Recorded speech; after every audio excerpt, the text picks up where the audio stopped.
Today we will talk about XRP and how Ripple has become a future world central bank, the lender of last resort. And a lot of that has to do with how they have been concentrating on institutional custody for quite some time now.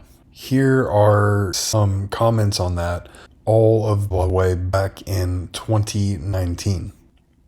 Like, how do you intend to distribute the rest of the XRP then? Yeah, no, that's a good question, Mahir. And I don't necessarily know that we'll ever distribute all of it. In my mind's eye, there's a possibility where, we end up more of a lending kind of, more of a lender of last resort capacity, maybe. I think that would be a little strange for a software company, and maybe some things would have to change structurally. Maybe we have to have a different organization or something. Who knows, right? I just don't think that those kinds of statements are accidents, especially one that was in 2019, which is about 5 years ago now. And with all of the connections into the IMF and the World Economic Forum, it just does not make sense that that kind of a goal was not pretty clearly carved out at the start. So what is a lender of last resort? It's not a concept that I was really familiar enough with to talk about a whole lot. However, I did learn more about it in the process of putting all of this information together. So as of right now, the IMF is the lender of last resort. Essentially, when a country is effed, poor and unstable, only the IMF will come in and help. The problem is the conditions that are attached to that aid. One is that the government has to introduce higher taxes. And here is a pretty entertaining explanation of what it actually is and how it operates. And it makes some connections into BRICS, which we will circle back to. The International Monetary Fund and the World Bank have been founded, just like the United Nations after World War II. Why? Mainly because after the war, everyone wanted peace. However, peace on an empty stomach is hard to maintain. So these two institutions were meant to help the economic stability of the world.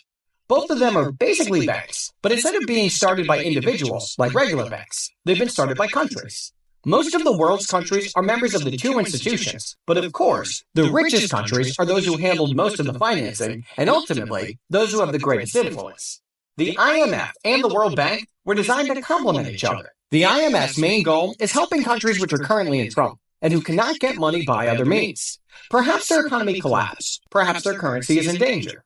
The IMF, in these cases, is kind of like a lender of last resort, who you go to when nobody else is willing to give you money. The World Bank, in comparison, has a more long-term approach. Its main goals revolve around the eradication of poverty, and it funds specific projects which help them reach these goals, especially in poor countries.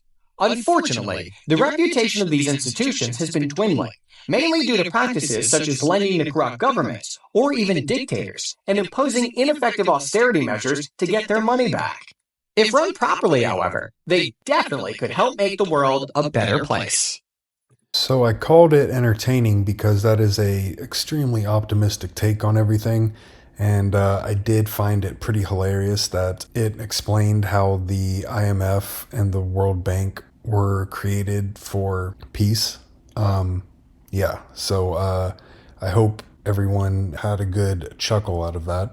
So here is the Deputy Managing Director of the IMF talking about geopolitics and its impact on trade and the USD. It is a long clip, so I'm just attempting to summarize it here. The IMF is a lender of last resort for countries around the world, and we help them get out of debt, which is halfway true, I guess. The IMF comes in and helps countries to bridge that and corrects herself and says, close that financing gap. Countries will come in and ask us to assist them in introducing a CBDC and to help them in terms of pros and cons. So it was interesting that she corrected herself on closing a gap and not referring to it as a bridge, when a bridge is exactly what they are trying to act as. But if you say that word, then you get people talking about XRP and XLM and possibly even SHX, and that would raise too many questions with people who actually pay attention. Here we have the World Economic Forum confirming that cryptocurrencies can access a lender of last resort function, and a Faster Payments Council document calls out Ripple as an example of a cross-border payment model, and then goes on to explain how a new system should have lender of last resort functionality. And of course, Ripple is involved in the Faster Payments Council. Here is an interesting clip that appears as if it's kind of old, but they actually explain that transfers come out of Ripple's bank account, which makes it sound as if they are actually a bank.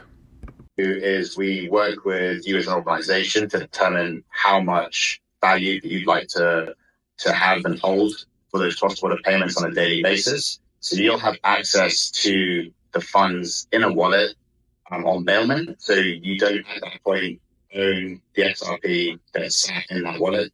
When you want to make a transfer, you withdraw those funds, and as Fiona mentioned, it goes across the XRP ledger to a receiver where it's liquidated.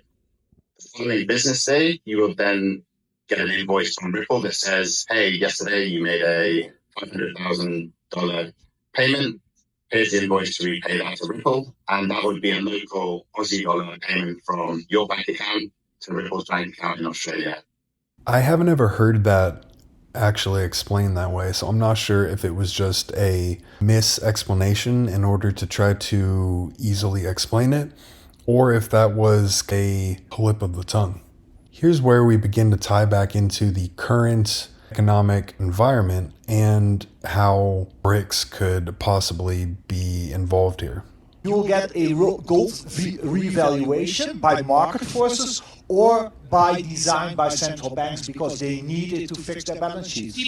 Central banks are awakened to the need for gold? No, it's not waking up. They always knew in that toolbox they could use a gold revaluation, but they don't talk about that only when it's really needed, only when you reach the point that there's no other tool they can use to fix it. Right. And what that is explaining is that they all know an asset-backed currency is actually a tried and true financial structure. But over the last 150 years or so, they have been able to put themselves in a position of so much power that they just haven't really had a lot of interest in changing anything because it wasn't completely screwed up yet, in the sense of it did not impact them directly.